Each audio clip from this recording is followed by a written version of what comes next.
Mark 1,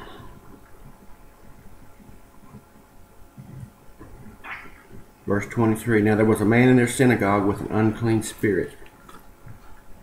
He cried out, saying, "Let us alone. What have we to do with you, Jesus of Nazareth?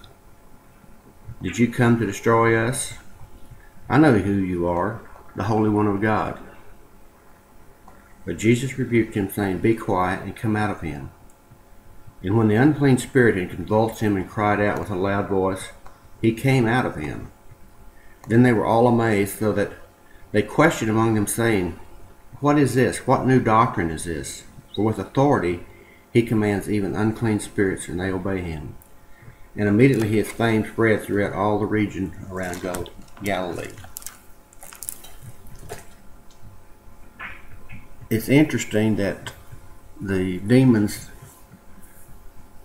did not recognize Jesus as authority. It brings to mind Isaiah chapter 14, where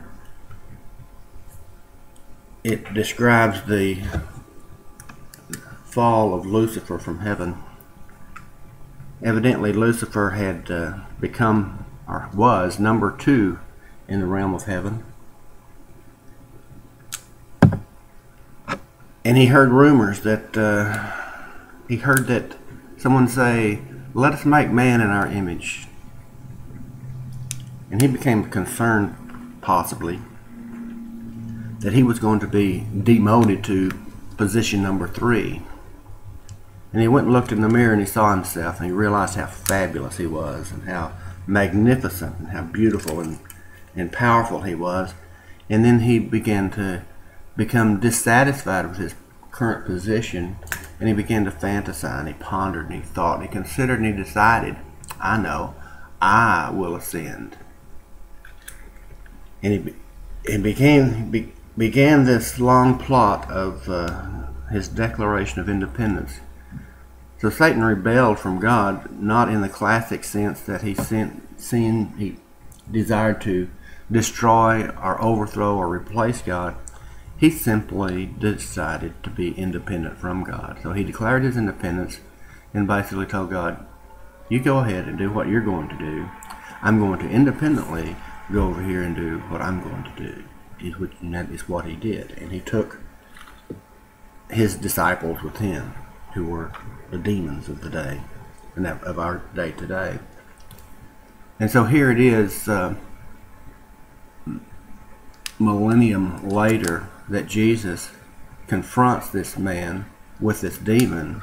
And it's no surprise to me that here is this demon who understands the political structure of the spirit realm, and realizes that there is the realm of God, and there's also this realm in which Satan has declared his independence from God, and he's living in that independent realm, and he doesn't recognize that Jesus has any place of authority in it, because we've declared ourselves independent from you.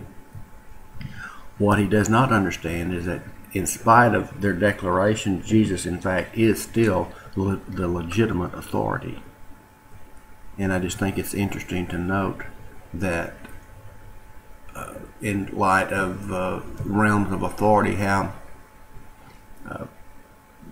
different countries today have borders and boundaries and realms. And if someone was to come into my house from another country and start telling me what to do, I would not